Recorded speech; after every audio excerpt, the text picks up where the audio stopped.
Mesdames, Messieurs, bonjour. Ravi de vous retrouver sur Telar TVR7 en compagnie de Mingwa Biango, administrateur du site d'information Congo Liberty. Il est aussi président exécutif de l'ONG Urgence Enfants Africa. Bonjour, Mingwa. Bonjour, mon frère Christian Perrin, et bonjour à tous les téléspectateurs de R7 TLR-TV. Merci. Venons d'abord sur votre association, votre ONG, Urgence Enfants Africa. Une ONG, une association. Urgence Enfants Africains est une jeune ONG qui est domiciliée en France. On est une ONG parce que nous avons pour siège social donc la France où nous intervenons. Nos interventions en France se font par l'évacuation sanitaire des enfants africains qui ne peuvent être soignés dans leur pays, principalement dans la chirurgie maxillofaciale, ça c'est pour la France. Et nous intervenons également en Afrique avec nos partenaires, en particulier les enfants du MoMA avec qui nous avons une convention, pour évacuer également des enfants africains vers les destinations où les enfants du MoMA font des missions humanitaires. Donc, le fait que nous intervenons et en France et dans plusieurs pays africains font que nous avons l'appellation d'ONG. C'est ça principalement la différence entre une association et une ONG. Donc, nous sommes bel et bien une ONG panafricaine, comme on vient de l'expliquer, mais qu'elle est animée par plusieurs membres. Je suis moi-même président exécutif, mais vous avez comme président d'honneur Tammy Miansoni, qui est procureur de la République de Brest en France. Vous avez euh, Justin Balonga, qui est avocat à la Cour de Paris. Vous avez le docteur Gonga Zanzou, qui est vice-président de notre association. Vous avez le docteur Mpandi. Vous avez Serge Nberi aux États-Unis.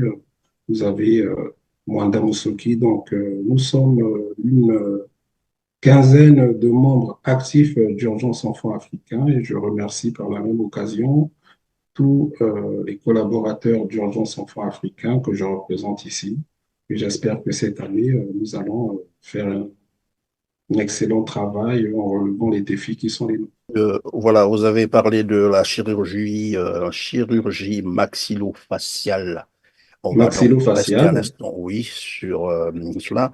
De quoi s'agit-il concrètement? Et vous avez dit, en fait, c'est une ONG qui assiste essentiellement les enfants. Quand vous avez dit enfants, vous les circonscrivez. Alors, si vous voulez, notre ONG a principalement trois objectifs, hein. Là, je parle des objectifs principaux.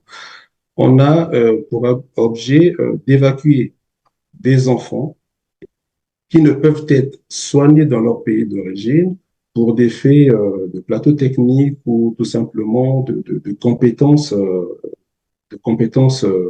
spécifiques, hein, parce que vous savez que dans la médecine, il y a plusieurs branches et malheureusement, parfois dans nos pays, nous n'avons pas de spécialistes de certaines maladies. Donc, nous intervenons principalement lorsque les enfants ne peuvent être soignés dans leur pays d'origine. Non seulement congolais, mais également des enfants d'autres pays africains. C'est principalement en maxillofacial, donc on procède par des chirurgies maxillofaciales et orthopédiques pédiatriques. Orthopédiques pédiatriques. Donc, dans le maxillofacial, vous avez plusieurs pathologies, également dans euh, la chirurgie orthopédique pédiatrique. Ça, c'est pour le premier objet. Ensuite, on a également, si vous voulez, dans les différents partenariats que nous avons souscrits avec des ONG françaises et américaines, nous avons pour objet le transfert des compétences, c'est-à-dire que lorsque les missions humanitaires interviennent dans un pays tiers, vous avez les soignants locaux qui participent également aux missions, c'est-à-dire que lorsqu'il y a une opération chirurgicale, vous aurez des soignants africains qui vont participer avec les soignants français ou américains qui interviennent pour transférer des compétences. Donc, vous avez en amont des enfants qui sont soignés, vous avez également des soignants qui sont formés et c'est une formation mutuelle parce que vous savez que dans la médecine, il y a également tout ce qui concerne le tropical. Donc, les soignants africains également transmettent aux médecins français ou américains. Et nous Oui, mais avons, pardon, Mingo Bianco. Vous avez dit il y a également là un transfert de compétences. Je veux bien, mais transfert de compétences, est-ce que cela suffit parce qu'il y aura aussi un problème de plateau technique, vous avez dit tout à l'heure. Est-ce que dans le même temps, il y a un transfert technologique aussi? alors, ce qu'il faut savoir, et moi j'ai participé à plusieurs missions humanitaires en Afrique avec nos partenaires que sont, par exemple, les enfants du Noma. Ce qu'il faut savoir, c'est que dans les centres hospitaliers africains, en tout cas ceux que nous avons visités où nous avons pu faire des missions, les plateaux techniques sont d'un excellent niveau. Ça, c'est peut-être pas vrai partout, mais les plateaux techniques sont d'un excellent niveau. Ce qui peut manquer parfois, c'est, si vous voulez, la Oui, mais technicité de nos vous ferez soignants. mieux, pardon, Mingwa Bianco, vous ferez mieux de nous citer quelques pays, parce que lorsque vous dites dans certains pays, on peut imaginer c'est où, Gabon, Congo, Alors, au Gabon, vous avez deux CHU, par exemple, où vous avez une infrastructure qui permet des opérations de très haut niveau. Après, j'en conviens, il y a aussi des... Je ne suis pas médecin, hein. Moi, je suis plutôt ingénieur dans les télécommunications, mais j'ai quand même aujourd'hui un certain recul.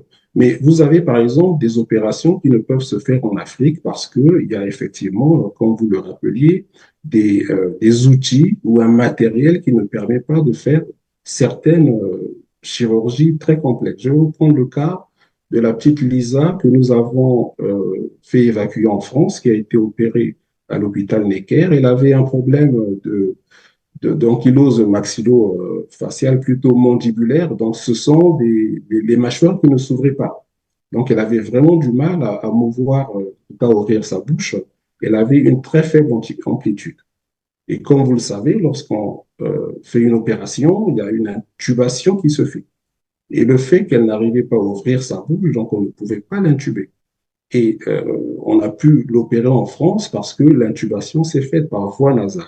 C'est une nouvelle technologie que même ici en France, il y a plusieurs médecins anesthésistes réanimateurs qui ne la maîtrisent pas, en tout cas qui ne peuvent la faire. Donc, et par la exemple, petite Lisa est d'origine, je elle peux est d'origine savoir. congolaise, elle vit à Pointe-Noire au Congo, elle est rentrée, elle se porte bien, elle poursuit son parcours de soins.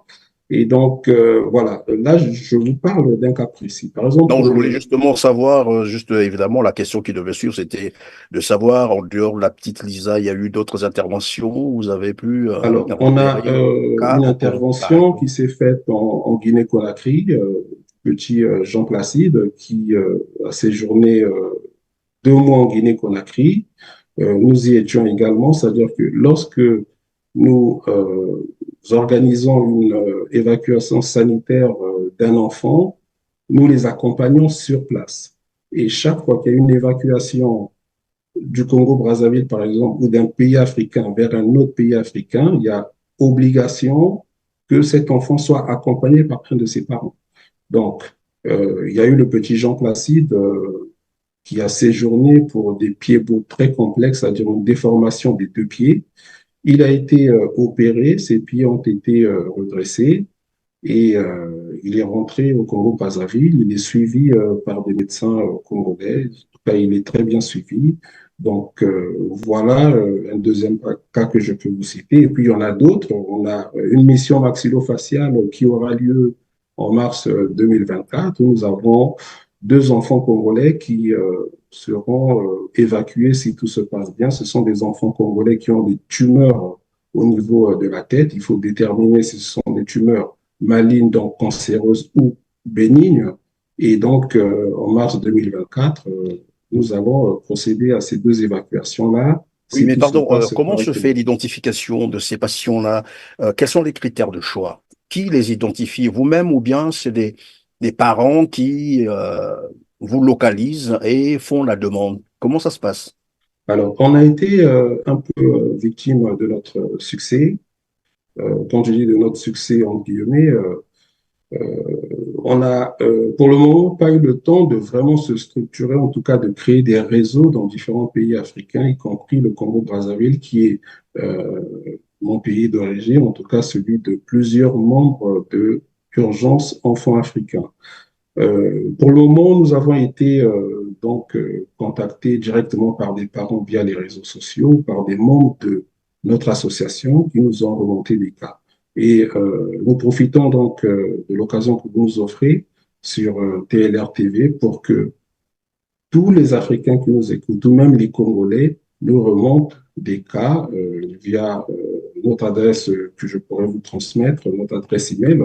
Et il n'y a aucune discrimination, c'est-à-dire que pour les Congolais, que ce soit un enfant de Wesso, d'Oyo, de Muyonzi, de Kinkala, il n'y a pas du tout de discrimination.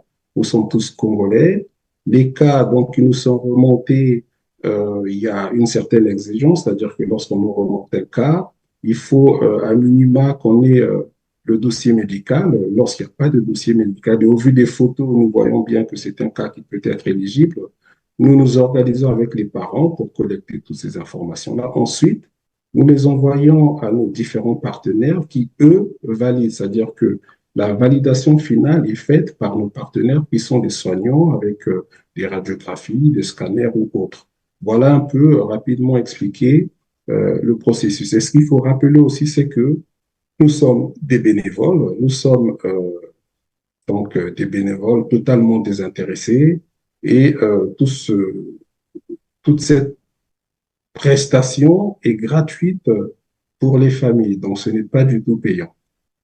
Oui, vous êtes des bénévoles. Les prestations sont gratuites. Mais comment faites-vous pour déplacer, prendre charge du séjour des patients? Comment ça se passe? Qui finance tout ça? Alors, nous procédons à des collectes de fonds sur les réseaux sociaux, nous faisons des appels aux dons. Il y a jusqu'à présent des Congolais de bonne volonté qui se sont mobilisés. Je profite de l'occasion pour remercier tous nos donateurs. Il y a des donateurs de la diaspora congolaise, mais également des Congolais qui vivent au Congo-Brazzaville. Et je peux même vous dire que ce sont les plus gros contributeurs, contrairement à ce qu'on pense. Toutes les collectes de fonds que nous avons réalisées, vous avez des Congolais qui, depuis le Congo-Brazzaville par exemple, nous ont fait des dons de 1500 euros, de 500 euros. Donc, c'est plutôt une bonne chose. Il faut que les Congolais de la diaspora principalement comprennent que nos compatriotes restés au pays sont, si vous voulez, également mobilisés comme nous parce que je sais bien hein, que dans la diaspora congolaise, souvent, on pense que ceux qui sont au pays ne travaillent pas, mais nous, à travers notre association, nous constatons que les Congolais, en tout cas, il y a encore un brin de solidarité parce que tous ces enfants que nous soignons sont une victoire collective. Urgence Enfants Africains n'est qu'un facilitateur. Et je remercie donc tous les donateurs congolais qui nous font confiance, y compris ceux de la diaspora et des Africains ainsi que des Occidentaux. Alors, vous vous occupez, vous prenez charge des enfants, vous avez dit, est-ce qu'on peut connaître la tranche d'âge? C'est de quel âge à quel âge? Lorsqu'on parle d'enfants, je sais que les jeunes, c'est de 15 ans à Alors, 35 ans, mais les enfants, quand vous dites enfants, de quel âge à quel âge? les enfants, ça va dépendre, si vous voulez, du lieu de l'évacuation. Lorsqu'il s'agit d'une évacuation dans un pays africain, vous avez donc des parents qui accompagnent leurs enfants et là, on peut partir de 2 ans, d'une année jusqu'à 12, 13, 14 ans.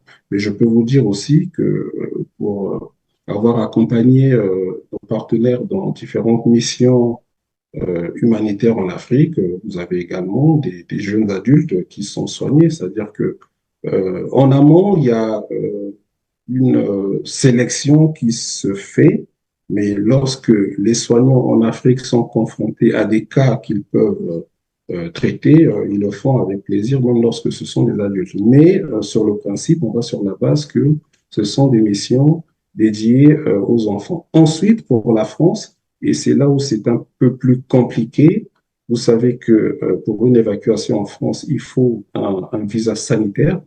Et ce visa sanitaire-là est donc délivré par le consulat de France, en tout cas les consulats de France.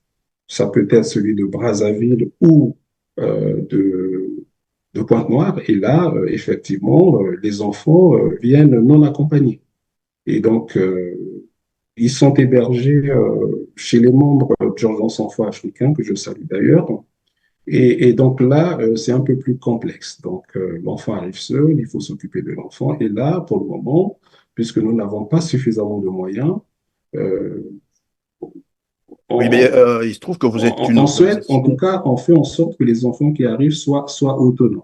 Quand je dis autonome, parce que, bon, il faut que l'enfant arrive à faire sa toilette, il faut que l'enfant arrive à manger, mais nous travaillons pour que nous ayons ce qu'on appelle une maison de l'enfance, une maison qui va accueillir des enfants, où il y aura un personnel qui va s'occuper de ces enfants-là. Et lorsque nous atteindrons cet objectif, nous pourrons faire venir des enfants de 2 ans, mais si vous voulez, il faut qu'on arrive à nos fins. Pour faire cette maison de l'enfance, il faut en moyenne 20 000 euros par an. Nous avons fait une estimation de 20 000 euros par an. Lorsqu'on voit le service que pourra rendre cette maison de l'enfance, c'est pas grand-chose. Alors, vous avez dit qu'il y a parfois un petit souci au niveau des ambassades, particulièrement l'ambassade de France pour avoir les visas. Vous avez dit, les enfants sont obligés parfois de voyager seuls. Euh, il vous est arrivé parfois d'associer un peu ou de demander le concours du gouvernement congolais dans ce genre de cas, par exemple, pour faciliter l'acquisition des visas, puisque c'est un cas humanitaire. Alors, si vous voulez, on parle de, c'est pas vraiment des complications au niveau de l'ambassade de France, mais il faut partir des faits. Il y a des statistiques qui existent, qui ne sont peut-être pas diffusées, comme vous le savez. Le Congo-Brazzaville est un pays où bon, la majorité des gens, quand même, sont pauvres, hein, malgré la richesse du pays. Et toute personne qui arrive en Europe ne veut pas repartir. Donc, il est normal que l'ambassade de France soit plutôt très parcimonieuse en ne délivrant pas des visas à des parents accompagnants. Donc, nous, lorsque nous présentons un dossier, ce dossier doit contenir également le dossier de la famille d'accueil. Euh, Là, pour le moment, les accueils se sont faits donc chez moi et également chez Maître Baloga, avec qui nous avons fondé l'association. Donc, pour vous dire, famille d'accueil, aujourd'hui, c'est nous qui recevons les enfants chez nous. Donc, il y a ce dossier qui est déposé à l'ambassade de France. Il y a, donc, pour ces dossiers, il faut fournir ses revenus, il faut fournir les, des documents de son domicile pour voir si l'enfant peut être accueilli. Donc ça, c'est la première difficulté par rapport aux parents que nous comprenons. Ensuite, il faut remercier l'ambassade de France. En tout cas, c'est l'occasion de le faire parce que, pour la petite histoire, c'est l'ancien ambassadeur de France au Congo-Brazzaville, François Baroteau, qui a délivré le visa, par exemple, de la petite Lisa. Et je peux vous dire que lorsque le visa de la petite Lisa a été délivré par l'ambassade de France, c'était vraiment une faveur. Parce que à cette époque-là, Urgence Enfants Africains n'était pas du tout enregistré. Et l'ambassadeur de France nous a fait confiance, nous a dit que c'était un cas urgent. Il a vu le dossier, il nous a délivré le visa sanitaire de la petite Lisa Nganga qui est arrivée en France, qui a fait un séjour de 2 mois en France et qui est rentrée au Congo. Donc, voilà un peu comment les choses se sont passées pour ce cas-là et pour la délivrance du visa. Et nous espérons continuer à travailler avec le ministère des Affaires étrangères français, parce que lorsqu'il y a des enfants africains ou gabonais ou nigériens demain qui qu'on doit faire venir en France, il faut passer par les ambassades et nous travaillons, nous essayons de travailler avec les autorités françaises pour faciliter la délivrance de ces visas sanitaires. Et quels sont donc les délais de traitement de ces dossiers, de la localisation d'abord ou de la demande adressée par les passions jusqu'à l'aboutissement du dossier et que la personne arrive finalement en France pour se Alors, traiter. un dossier, normalement, il faut un mois pour valider un dossier. C'est-à-dire que pardon, la première étape, il faut en gros un mois lorsqu'on a un dossier complet. Vous savez, aujourd'hui, avec les différents justificatifs, scanners, IRM qu'on a, on peut donner une tendance d'une maladie, en tout cas, on peut diagnostiquer. C'est vrai que pour le moment, il n'y a pas de téléconsultation, mais pour revenir, vous allez m'excuser parce que je n'ai pas totalement répondu à votre question précédente. Je vous Euh, prie. les autorités congolaises, bon, pour le moment, en tout cas, ne nous ont jamais contactés. Je pense que Vous non plus, vous ne les avez jamais contactés. alors, nous, non, mais si vous voulez, vous savez, nous essayons de soigner des enfants congolais. Nous sommes confrontés également à des enfants qui ne peuvent être évacués à l'étranger parce que n'ayant pas de passeport. Vous savez qu'il y a une grosse difficulté concernant la délivrance des passeports au Congo-Brazzaville. Mais nous attendons également, donc de ce côté-là, j'ai pas envie de dire qu'on fasse des demandes au gouvernement congolais, la délivrance d'un document d'identité est normalement un droit pour les citoyens. Donc nous ne le voyons pas, nous, pour notre part. Pourquoi? Oui, mais on peut toutefois faire la demande, rappeler, parce que finalement, qui ne demande rien n'a rien. C'est ça aussi le Oui, problème. mais après, on fait en sorte également que les familles s'investissent, même s'il y a des familles qui, si vous voulez, n'ont pas les moyens, en tout cas, de faire toutes ces demandes, surtout lorsqu'elles sont localisées dans le département. Mais vous avez des, des gouvernements africains, en particulier en Afrique centrale, qui nous ont déjà contactés pour voir comment nous pouvons travailler ensemble. Et même là, on parle d'enfants congolais, mais ce qu'il faut savoir, c'est que lorsque nous évacuons des enfants congolais dans des pays africains tiers, nous ne pouvons pas évacuer plus de 2 enfants. Parce que ces missions humanitaires, pour que vous compreniez bien, elles sont d'abord financées par des mécènes de ces pays où sont réalisées ces missions humanitaires. En Guinée, où nous sommes partis en octobre 2023, la mission humanitaire a été financée par une femme d'affaires libanaise née en Guinée, grandie en Guinée, donc elle est guinéenne mais d'origine libanaise, qui a financé la mission humanitaire à hauteur de 40 000 dollars. Et donc, c'est un peu une faveur qui a été faite à Urgence Africain pour qu'on évacue le petit Jean Placide dans ce Oui, mais pays est-ce que avec. ça veut dire aussi, Mingo Biango, ça veut aussi dire que s'il y a beaucoup plus d'argent, plus de donateurs, vous pouvez donc prendre charge de plusieurs enfants au même moment. Alors, si c'est dans un pays tiers africain, très honnêtement, ça va être compliqué, comme je vous le disais, c'est-à-dire que un mécène, pour prendre le cas de la Guinée, qui finance une mission humanitaire en Guinée, c'est d'abord à l'endroit des enfants guinéens et non des enfants de toute l'Afrique. Vous voyez ce que je veux dire? Euh, C'est comme ça que ça se passe. Donc, pour les enfants congolais, à terme ou à long terme, nous travaillons sur une solution où les missions humanitaires se fassent dans la sous-région. Ça peut être ou la RDC avec qui nous sommes en train de discuter, mais comme vous le savez, il y a eu une élection euh, qui a fait que les pourparlers n'avancent pas rapidement. Vous avez également le Gabon, où nous pouvons demain organiser une mission humanitaire qui va faire qu'on mutualise un peu, si vous voulez, le Oui, transfert mais des enfants ma congolais question, et peut-être au Congo-Brazzaville Biango, demain pardon. si une opportunité se présente. Oui, ma question, c'était beaucoup plus de savoir, parce que tout à l'heure, vous avez dit, c'est difficile de prendre charge de deux enfants au même moment, ou trois, voilà. Et voilà pourquoi je vous posais la question, mais si les finances sont disponibles, est-ce que vous pouvez le faire? Parce que ici, je pense quand même au Congo-Brazzaville, il y a des fonds comme ça, il y a des, comment on appelle ça, des ONG, j'allais dire aussi des sociétés, par exemple, qui exploitent dans le pétrole, qui ont des fondations qui peuvent venir en aide. Ces sociétés-là peuvent vous venir en aide à partir de leur fondation. D'accord? Je pense à Eni, je pense à Total, je pense à Perenco. Toutes ces sociétés peuvent vous venir en aide. C'est quand même des cas humanitaires. Donc, voilà pourquoi je pose la question de savoir si les fonds sont disponibles, c'est-à-dire le financement est conséquent. À ce moment-là, vous pouvez prendre charge de plusieurs enfants au même moment. Alors, je peux vous dire que ceux qui me connaissent savent que je suis très critique de la situation euh, de la gouvernance au Congo-Brazzaville, mais tout ce qui est, tout ce qui concerne la santé des enfants et tout simplement la santé en général n'est pas un sujet de politique intérieure ou Non, il n'y a rien de de politique là, c'est politique humanitaire politicienne. carrément.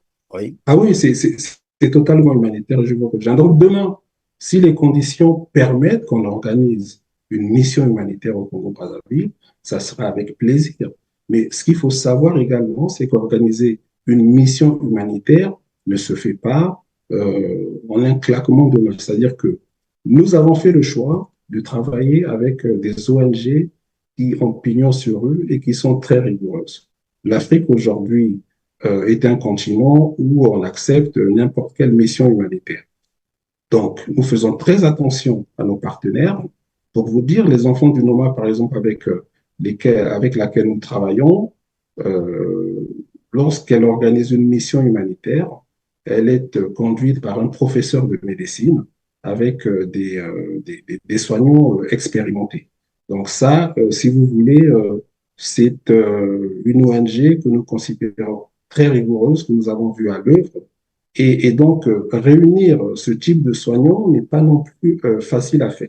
Mais si, comme vous le dites, les moyens le permettent, demain, nous sommes prêts à organiser des missions humanitaires pérennes au Congo-Brazzaville. Et si vous voulez, ça sera avec plaisir parce que lorsque vous avez une mission humanitaire, vous avez à peu près une quarantaine d'enfants qui sont soignés, mais de chirurgie lourde. Donc, vous pouvez vous imaginer que demain, si nous organisons une mission, des enfants viendront de toute la République, en tout cas ceux qui seront sélectionnés pour être soignés. Il y aura un transfert de compétences, comme je vous l'ai expliqué, et le Congo sera tout simplement gagnant. Et pour vous dire, aujourd'hui, nous travaillons également sur un collège franco-africain de médecine, de médecine, c'est-à-dire que on est en train de prospecter avec nos partenaires pour installer un collège franco-africain où seront formés à des techniques particulières de chirurgie des soignants africains. Donc, nous travaillons sur ce sujet-là également. Donc, nous serons très, très heureux hein, que cela se fasse en Afrique centrale, mais encore faut-il que les gouvernants de l'Afrique centrale comprennent que ce sont des projets utiles et il faut qu'ils se mobilisent. Après, pour vous dire, une mission humanitaire telle que nous les organisons avec nos partenaires coûte en moyenne 30 000 euros.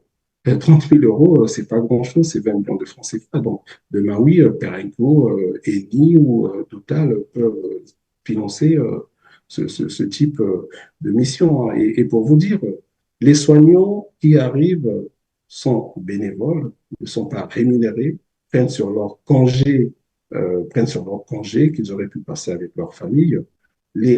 En gros, les 20 millions de francs CFA, ou pour parler de 30 000 euros, c'est un budget qui est affecté aux billets d'avion des soignants qui arrivent, c'est en gros une dizaine de soignants, et de leur hébergement. Après, il y a quelques accessoires. Donc, pour en gros 20 à 25 millions de francs CFA, franchement, je vous dirais que si demain nous ne sommes pas capables d'organiser ce type de mission en Afrique centrale, ça serait vraiment un gros échec en sachant que des diasporas sérieuses, on n'est même pas obligé demain de, de, de, d'attendre que ce financement se fasse par un État. Il faut aussi que les Congolais, c'est-à-dire la diaspora et les citoyens lambda, les entrepreneurs, les hommes d'affaires, nous pouvons nous organiser pour financer ce type de mission. Comme qui dirait, à la santé n'a pas de prix. Alors, mais qui sont donc vos partenaires concrètement? Alors, nos partenaires soignants, ce sont donc, vous avez Face au Monde. Face au Monde, c'est une association des chirurgiens de l'hôpital Necker à Paris. Ce qu'il faut savoir, c'est que l'hôpital Necker, c'est un hôpital spécialisé dans les enfants, dans les maladies rares des enfants en France, hein. C'est l'unique hôpital où vous avez une certaine expertise qu'on ne trouve pas dans d'autres hôpitaux, même si ces hôpitaux-là, effectivement, soignent des enfants. En tout cas, vous avez donc, face au monde, vous avez les enfants du Noma. Nous sommes pour parler avec Merci Chip, mais on pourrait y revenir. Vous savez bien que Merci Chip, en 2012, je crois, a fait une mission humanitaire au Congo. Mais comme au Congo, les choses sont toujours compliquées, il n'y a pas eu de suite. Je sais pourquoi il n'y a pas eu de suite, mais bon, enfin, Que c'est s'est-il, assez pathétique. C'est assez pathétique. que Il y a un s'était-il contrat oui, que aujourd'hui. s'était-il concrètement passé? Apparemment, vous êtes informé. Ah oui, ben, je suis Pourquoi il n'y a informé pas parce eu que suite? mais nous sommes totalement informés. Il faut savoir également que Merci Chip Afrique, en tout cas la branche Afrique de Merci Chip, est dirigée par un Congolais, le docteur Mpele. C'est quand même assez curieux de voir que une ONG qui a une convention avec l'État congolais a fait une mission et n'est jamais plus revenue.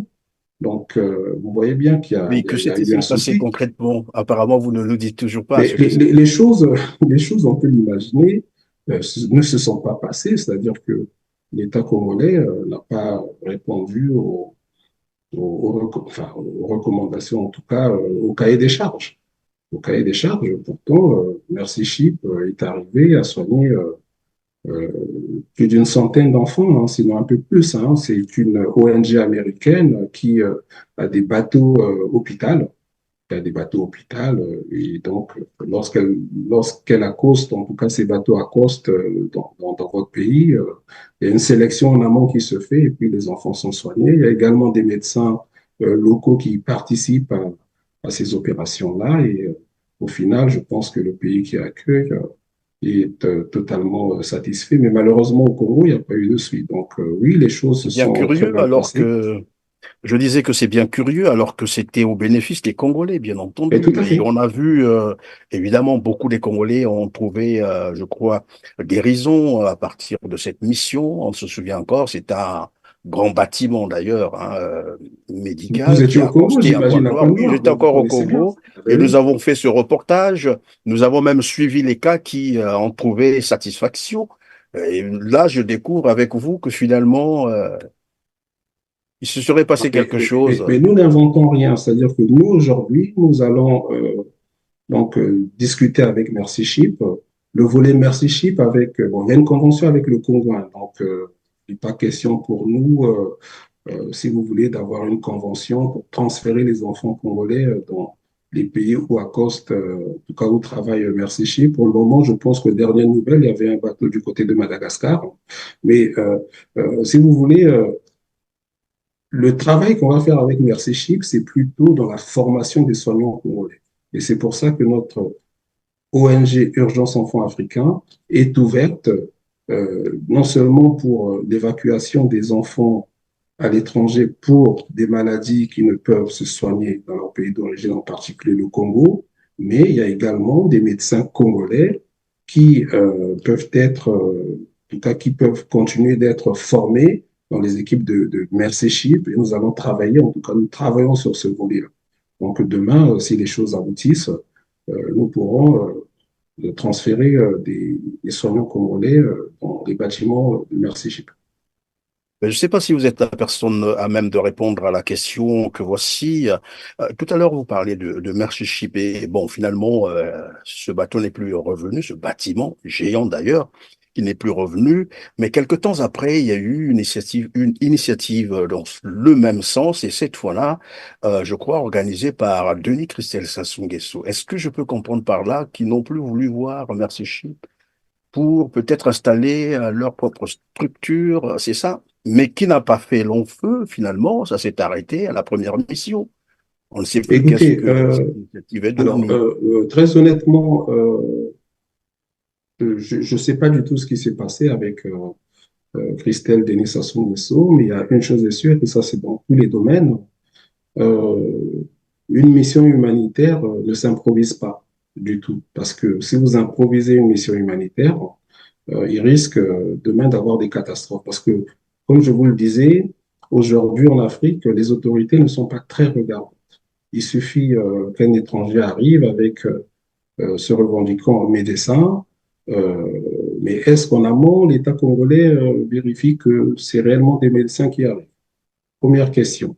On peut avoir affaire à des charlatans.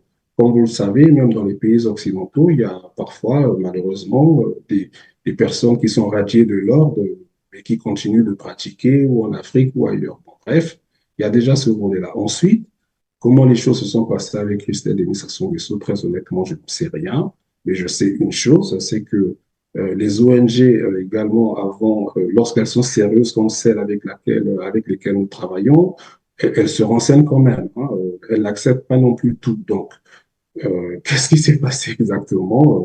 Très honnêtement, je ne sais pas. Mais bon, en tout cas, comme je vous l'ai dit, politiser, comme souvent c'est le cas pour les dirigeants africains des missions humanitaires qu'ils vont revendiquer avoir organisées pour avoir des voix, encore que dans notre pays, comme vous le savez, les élections sont ce qu'elles sont, donc on n'a même pas besoin, si vous voulez, de voix pour accéder à différents postes de responsabilité. C'est plutôt une erreur. Mais pour notre part, en tout cas, nous sommes disposés demain, si les conditions le permettent, d'organiser une mission humanitaire au Congo. Maintenant, nous sommes une ONG panafricaine. Nous serons disposés à travailler avec nos frères du Gabon, de la RDC, de l'Angola et autres. Hein. Chez nous, le panafricanisme n'est pas un vain mot, c'est-à-dire juste un discours comme on l'entend aujourd'hui de gauche à droite. Nous sommes vraiment aujourd'hui dans le volet panafricain de l'humanitaire et de la médecine. Alors, nous allons terminer avec ce volet par cette dernière question. Qu'adviendrait-il si jamais il y a un adulte, par exemple, qui se retrouve dans ce besoin, c'est-à-dire qui souffrirait d'un cas, une pathologie tout à fait difficile, comme vous êtes en train de le dire, qui n'est pas du tout prise en charge dans son pays d'origine. Ça peut être le Congo, le Gabon, le Cameroun, pourquoi pas la Centrafrique, le Mali, le Burkina Mais, et le Niger. euh, et, et- mais là, comme on dit, la plus belle femme du monde ne peut donner que ce qu'elle a. C'est-à-dire que nous sommes nous-mêmes également confrontés à des réalités qui sont difficiles. Hein. Comme je vous le disais, nous faisons la moyenne sélection. Et ce qu'il faut savoir, par exemple, on a parlé du maxillofacial. Dans le maxillofacial, il y a des tumeurs qui peuvent être cancéreuses ou non. Et nos partenaires, si vous voulez, ne prennent pas en charge les pathologies cancéreuses. Pourquoi? Parce qu'elles nécessitent des traitements très lourds. Et donc, il arrive qu'on annonce à une famille que la pathologie ne peut pas être prise en compte par notre partenaire parce qu'il s'agit tout simplement d'un cancer, par exemple. Et c'est assez difficile pour nous hein, d'annoncer ce type de, d'informations, en tout cas aux familles. Mais ce qu'il faut que nous fassions, c'est déjà que nos États mettent en place, en tout cas, développent des politiques socio-sanitaires qui vont faire que la majorité des enfants soient pris en charge dans leur pays. Quand on a parlé de Pied-Beau, par exemple, ben, il y a des pays dans lesquels, avec le transfert des compétences, les Pied-Beaux sont soignés par les locaux. Là, on parle de Pied-Beau. Aujourd'hui, au Congo, vous avez un excellent médecin, dont je ne citerai pas le nom, qui a été formé à l'étranger sur des Pied-Beaux. Donc, c'est d'abord, si vous voulez, aujourd'hui, nous sommes un peu comme des pompiers qui essayons d'éteindre des petits incendies, mais c'est aux États de prendre en charge toutes ces pathologies. Et merci donc de nous avoir suivis, mesdames, messieurs. Aussi, il faut penser à cliquer sur le petit pouce en l'air, juste en bas de cette vidéo, après avoir partagé massivement cette émission pour nous aider à atteindre un plus grand nombre de téléspectateurs. Et dites-nous en commentaire ce que vous pensez de cette émission. Merci de nous avoir suivis et à très bientôt.